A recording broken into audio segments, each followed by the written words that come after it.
Hey guys, welcome to my first episode of Hytale V2 Generation Mini Tutorials. Today we are going to be adding strata to Hytale, which are these lines that show up on some rock faces in real life. If you haven't already, you can check my other video on how to get started with custom world generation. So let's say you have some generation that looks something like this, some really large rock solid hills. Let's add some strata to it. Let's start by going into the asset node editor and loading the biome. Find where you have your ground generation. So for instance, I have the Q material provider into constant material provider into soil clay, and I recommend making some space. Move your constant material provider down a bit alongside of its material. That way it'll always run last, so there's no chance for our strata effect to be overridden. Create a new striped material provider from this Q material provider node. Striped material provider.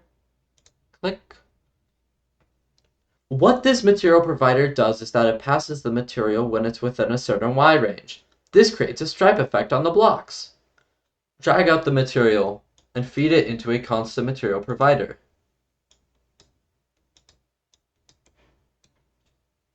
I'm going to put my block here. I'm going to put white clay. And now to add the stripes. Drag out a stripe from the stripes port.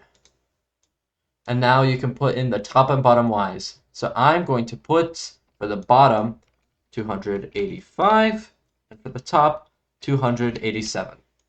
Now if I give us a good old save, go back to Hytale. If you have a viewport set up, it should automatically update. However, I do not. So I'll just quickly reload the biome. And now we have a line. Wonderful. You can also add more stripes for one material by dragging out more stripes. So for this one, I will put 290 and 289. Let me save that. And boom! Then you can add more striped material providers and more materials and more stripes. And eventually, you will end up with a strata effect. Now you should be able to know how to recreate strata in Hytale, and how to use the striped material provider. Happy hightailing!